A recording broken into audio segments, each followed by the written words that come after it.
Hi hello ಎಲ್ಲರಿಗೂ ನಮಸ್ಕಾರ. ಇವತ್ತಿನ ವಿಡಿಯೋದಲ್ಲಿ ಏನು ತಿಳಿಸ್ಕೊಡ್ತಾ ಇದ್ದೀನಿ ಅಂದರೆ ವಾಸಸ್ಥಳನ ಯಾವ ರೀತಿಯಲ್ಲಿ ಅರ್ಜಿ ಸಲ್ಲಿಸಬೇಕು ವಾಸಸ್ಥಳಕ್ಕಂತ ತಿಳಿಸ್ಕೊಡ್ತಾ ಇದ್ದೀನಿ. ನೋಡ್ಬೋದು ನಾಡ ಕಚೇರಿ ಆಫೀಸಲ್ ವೆಬ್ಸೈಟ್ಗೆ ಲಾಗಿನ್ ಆಗಬೇಕಾಗುತ್ತೆ.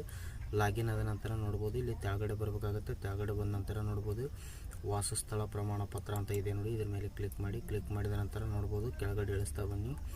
ಕೆಳಗಡೆ ಇಳಿಸ್ತಾ ಬಂದರೆ ಇಲ್ಲಿ ನೋಡ್ಬೋದು ಇದ್ರ ಮೇಲೆ ಕ್ಲಿಕ್ ಮಾಡಿ. ಕ್ಲಿಕ್ ಮಾಡಿದ ತಕ್ಷಣ ಈ ರೀತಿ ಬರುತ್ತೆ. ಇಲ್ಲಿ ನಿಮ್ಮ ರೇಷನ್ ಕಾರ್ಡ್ ಥ್ರೂ ಹಾಕ್ತೀರಾ ಅಥವಾ ಆಧಾರ್ ಕಾರ್ಡ್ ಥ್ರೂ ಹಾಕ್ತೀರಾ ಅಂತ ಕೇಳುತ್ತೆ. ನಿಮ್ಮದು ರೇಷನ್ ಕಾರ್ಡ್ ಇದ್ದರೆ ರೇಷನ್ ಕಾರ್ಡ್ನ ಕ್ಲಿಕ್ ಮಾಡಿ. ರೇಷನ್ ಕಾರ್ಡ್ ಕ್ಲಿಕ್ ಮಾಡಿದ ನಂತರ ಇಲ್ಲಿ ರೇಷನ್ ಕಾರ್ಡ್ ನಂಬರ್ನ ಹಾಕಿ, ಅಥವಾ ನಮ್ಮ ಹತ್ರ ರೇಷನ್ ಕಾರ್ಡ್ ಇಲ್ಲ ಅಂದರೆ ಇಲ್ಲಿ ನೋಡ್ಬೋದು ಆಧಾರ್ ಕಾರ್ಡ್ ಸಂಖ್ಯೆ ಕೂಡ ಹಾಕಿ, ನಾವು ಆಧಾರ್ ಕಾರ್ಡ್ ಸಂಖ್ಯೆ ನೇಮನ್ನು ಹಾಕಿ ಇಲ್ಲಿ ಲಾಗಿನ್ ಆಗಿಬಿಟ್ಟು ನಾವು ಅರ್ಜಿನ ಸಲ್ಲಿಸ್ಕೋಬೋದಾಗಿರುತ್ತೆ.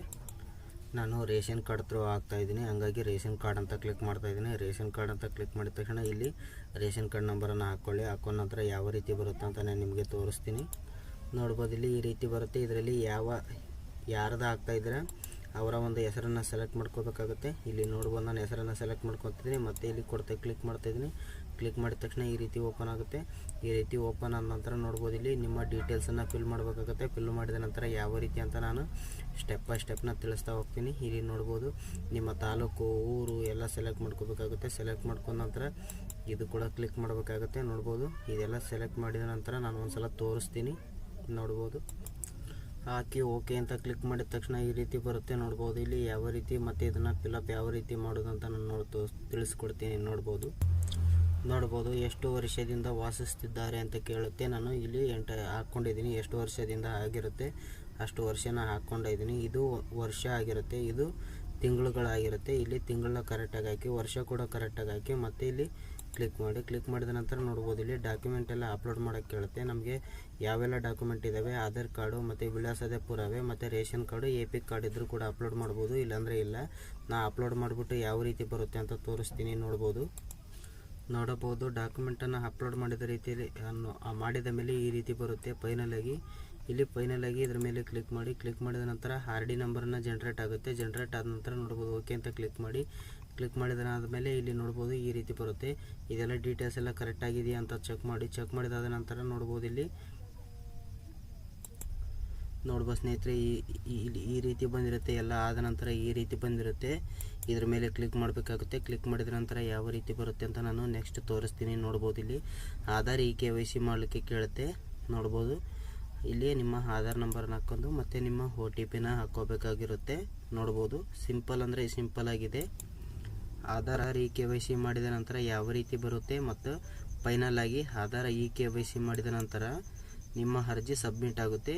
ನೋಡ್ಬೋದು ಸ್ನೇಹಿತರೆ ಯಾವ ರೀತಿ ನಾನು ಮಾಡೋದು ಅಂತ A to Z ತಿಳಿಸ್ಕೊಡ್ತೀನಿ. ನೋಡ್ಬೋದು ಸ್ನೇಹಿತರೆ ಇಲ್ಲಿ ಆಧಾರ್ ಕಾರ್ಡ್ ನಂಬರ್ನ ಹಾಕಿ ಗೆಟ್ OTP ಅಂತ ಕ್ಲಿಕ್ ಮಾಡಿದ ತಕ್ಷಣ ಈ ರೀತಿ ಬರುತ್ತೆ. OTPನ ಹಾಕಿ ಇಲ್ಲಿ ಸಬ್ಮಿಟ್ ಮೇಲೆ ಕ್ಲಿಕ್ ಮಾಡಿ. ಕ್ಲಿಕ್ ಮಾಡಿದ ತಕ್ಷಣ KYC ಆಗುತ್ತೆ. ಪೇಮೆಂಟ್ ಮಾಡಲಿಕ್ಕೆ ಆಪ್ಷನ್ಸ್ ಬರುತ್ತೆ. ನೋಡ್ಬೋದು ಇಲ್ಲಿ ಇದ್ರ ಮೇಲೆ ಕ್ಲಿಕ್ ಮಾಡ್ಕೊಳ್ಳಿ. ಕ್ಲಿಕ್ ಮಾಡ್ಕೊಂಡ ನಂತರ ಪೇಮೆಂಟ್ ಆಪ್ಷನ್ಸ್ ಬರುತ್ತೆ. ನಾವು ಪೇಮೆಂಟ್ ಆಪ್ಷನ್ಗೆ ಇಲ್ಲಿ ಟಿಕ್ ಹಾಕಬೇಕಾಗುತ್ತೆ. ಇದ್ರ ಮೇಲೆ ಟಿಕ್ ಹಾಕಿದ ನಂತರ ಇಲ್ಲಿ ನೋಡ್ಬೋದು ಸ್ನೇಹಿತರೆ ಇದ್ರ ಮೇಲೆ ಕ್ಲಿಕ್ ಮಾಡಿ. ಕ್ಲಿಕ್ ಮಾಡಿದ ನಂತರ ನೋಡ್ಬೋದು ಸ್ನೇಹಿತರೆ ಇಲ್ಲಿ ಪೇಮೆಂಟ್ ಮಾಡಲಿಕ್ಕೆ ನಮಗೆ ಆಪ್ಷನ್ಸ್ ಬರುತ್ತೆ. ಇದನ್ನು ಸ್ಕ್ಯಾನ್ ಮಾಡಿಬಿಟ್ಟು ಪೇಮೆಂಟನ್ನು ಮಾಡಿ. ನೋಡ್ಬೋದು ಸ್ನೇಹಿತರೆ ಇವಾಗ ನಾನು ಪೇಮೆಂಟನ್ನು ಮಾಡ್ತಾಯಿದ್ದೀನಿ. ಪೇಮೆಂಟ್ ಮಾಡ್ಕೋಬೇಕಾಗುತ್ತೆ. ಫೋನ್ಪೇಗೆ ಫೋನ್ಪೇಯಲ್ಲಿ ಓಪನ್ ಮಾಡ್ಕೊಂಬಿಟ್ಟು ಸ್ಕ್ಯಾನ್ ಮಾಡಿಬಿಟ್ಟು ಮಾಡ್ಕೋಬೇಕಾಗುತ್ತೆ. ನೋಡ್ಬೋದು ನಾನಿವಾಗ ಪೇಮೆಂಟನ್ನು ಮಾಡ್ತಾಯಿದ್ದೀನಿ. ಸ್ಕ್ಯಾನ್ ಮಾಡ್ಕೊಳ್ಳಿ. ಸ್ಕ್ಯಾನ್ ಮಾಡ್ಕೊಂಡ ನಂತರ ಅದು ಆಟೋಮೆಟಿಕ್ಕಾಗಿ ಸೆಲೆಕ್ಟ್ ಆಗುತ್ತೆ. ಇವಾಗ ಪಿನ್ನನ್ನು ಕೊಟ್ಬಿಡಿ. ನಿಮ್ಮದು ಆಟೋಮೆಟಿಕ್ಕಾಗಿ 40 ರೂಪಾಯಿ ಚಾರ್ಜಸ್ ಆಗುತ್ತೆ ಅಷ್ಟೇ. ಯಾವುದೇ ಒಂದು ಸೇವಾ ಕೇಂದ್ರಕ್ಕೆ ಹೋಗ್ದೇ ನೀವೇ ಸ್ವತಃ ನಿಮ್ಮ ಮೊಬೈಲ್ ಫೋನಿಂದನೇ ಅಥವಾ ನಿಮ್ಮ ಕಂಪ್ಯೂಟ್ರಿಂದನೇ ಮಾಡ್ಕೋಬೋದು. ಯಾವುದೇ ಒಂದು ಕೇಂದ್ರಕ್ಕೆ ಭೇಟಿ ನೀಡುವಂಥ ಅವಶ್ಯಕತೆ ಇರುವುದಿಲ್ಲ. ಪೇಮೆಂಟ್ ಆದ ನಂತರ ಇಲ್ಲಿ ನೋಡ್ಬೋದು ಸ್ನೇಹಿತರೆ ಇಲ್ಲಿ ಪರಿಶೀಲಿಸಿ ಅಂತ ಇದೆ.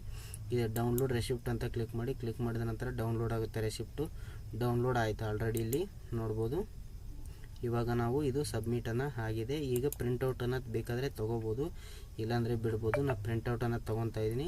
ತೊಗೊಂಡ ನಂತರ ನೋಡ್ಬೋದು ಇಲ್ಲಿ ಪೇಜ್ ಆಫ್ 1 ಅಂತ ಸೆಲೆಕ್ಟ್ ಮಾಡಿಬಿಡ್ತೀನಿ. ನಾನು ಪೇಜ್ ಆಫ್ 1 ಅಂತ ಸೆಲೆಕ್ಟ್ ಮಾಡಿ ಸಬ್ಮಿಟ್ ಅಂತ ಇದು ನೋಡ್ಬೋದು ಪ್ರಿಂಟ್ ಅಂತ ಕೊಟ್ಟರೆ ಆಟೋಮೆಟಿಕಲಿ ಸೇವ್ ಆಗುತ್ತೆ. ನೋಡ್ಬೋದು ಸ್ನೇಹಿತರೆ ಇಲ್ಲಿ PDF ಕೂಡ ಬಂದಿರುತ್ತೆ. ನಾವು ಅರ್ಜಿ ಸ್ಟೇಟಸ್ನ ಯಾವ ರೀತಿ ಚೆಕ್ ಮಾಡೋದು ಅಂತ ನಾನು ತಿಳಿಸ್ಕೊಟ್ಟಿದ್ದೀನಿ ಆಲ್ರೆಡಿ ಒಂದು ವಿಡಿಯೋ ಮಾಡಿಬಿಟ್ಟು.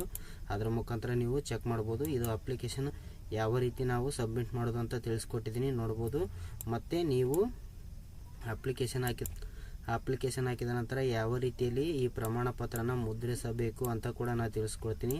ಅಪ್ಲಿಕೇಶನ್ ಯಾರ ಐ ಡಿಲಿಂದ ಹಾಕಿರ್ತೀರ ಅವರ ಐ ಡಿಲಿಂದನೇ ಇದನ್ನು ಪ್ರಮಾಣ ಪತ್ರನ ಮುದ್ರಿಸಬೇಕಾಗುತ್ತೆ, ಮರು ಮುದ್ರಣ ಮಾಡಬೇಕಾಗಿರುತ್ತೆ. ನೋಡ್ಬೋದು ಇಲ್ಲಿ ಇದ್ರ ಮೇಲೆ ಕ್ಲಿಕ್ ಮಾಡಿಬಿಟ್ಟು ಇಲ್ಲಿ ಆರ್ ಡಿ ನಂಬರ್ನ ಹಾಕ್ಕೊಳ್ಳಿ. ಆರ್ ಡಿ ನಂಬರ್ ಹಾಕಿದ ನಂತರ ನೋಡ್ಬೋದು ಇದ್ರ ಮೇಲೆ ಕ್ಲಿಕ್ ಮಾಡಿದ್ರೆ ತೋರಿಸುತ್ತೆ. ಅದು ನೋಡ್ಬೋದು ಸ್ನೇಹಿತರೆ, ಈ ರೀತಿ ಆರ್ ಡಿ ನಂಬರನ್ನು ಹಾಕಿ ಇದ್ರ ಮೇಲೆ ಕ್ಲಿಕ್ ಮಾಡಿದ್ರೆ ನೋಡ್ಬೋದು ಅಪ್ಲಿಕೇಶನ್ ಕೂಡ ಯಾವ ಸ್ಟೇಟಸಲ್ಲಿ ಇದೆ ಅಂತ A to Z ತೋರಿಸುತ್ತೆ. ನಿಮ್ಮ ಡೀಟೇಲ್ಸ್ ಕೂಡ ತೋರಿಸುತ್ತೆ. ಇಲ್ಲಿ ಅಪ್ರೂವ್ ಆಗಿದೆ ಅಥವಾ ರಿಜೆಕ್ಟ್ ಆಗಿದೆ ಅಂತ ಕೂಡ ಬಂದಿರುತ್ತೆ. ಇನ್ನೊಂದು ವೆಬ್ಸೈಟಲ್ಲಿ ಲಾಗಿನ್ ಮಾಡ್ದೇ ಚೆಕ್ ಮಾಡ್ಬೋದು, ಅದು ಕೂಡ ವಿಡಿಯೋ ಮಾಡಿದ್ದೀನಿ. ನನ್ನ ವಿಡಿಯೋ ಕೆಳಗಡೆ ಅದರ ಲಿಂಕ್ ಕೂಡ ಹಾಕಿರ್ತೀನಿ. ಯಾರೆಲ್ಲ ನಮ್ಮ ಚಾನಲ್ ಹೊಸದಾಗಿ ನೋಡ್ತಿದ್ರೆ ಎಲ್ಲರೂ ಸಬ್ಸ್ಕ್ರೈಬ್ ಆಗಿ, ವಿಡಿಯೋ ಇಷ್ಟ ಆದ್ರೆ ಹಂಗೆ ಒಂದು ಲೈಕ್ ಮಾಡಿರಿ, ಶೇರ್ ಮಾಡಿರಿ, ಕಮೆಂಟ್ ಕೂಡ ಮಾಡ್ಬೋದು. ನೋಡ್ಬೋದು ಸ್ನೇಹಿತರೆ, ಯಾವುದೇ ಒಂದು ವಿಡಿಯೋ ಬೇಕಂದ್ರೆ ಅದನ್ನು ನಮಗೆ ಕಮೆಂಟ್ ಮಾಡೋದ್ರ ಮುಖಾಂತರ ತಿಳಿಸಿದರೆ ನಾನು ಆ ವಿಡಿಯೋನ ಮಾಡೋಕ್ಕೆ ಪ್ರಯತ್ನ ಮಾಡ್ತೀನಿ. ವಿಡಿಯೋ ಇಷ್ಟ ಆದ್ರೆ ಹಂಗೆ ಒಂದು ಲೈಕ್ ಮಾಡಿರಿ, ಕಮೆಂಟ್ ಮಾಡಿರಿ. ಕೊನೆವರೆಗೂ ವಿಡಿಯೋ ನೋಡಿದ್ದಕ್ಕಾಗಿ ಧನ್ಯವಾದಗಳು. ನಮಸ್ಕಾರ.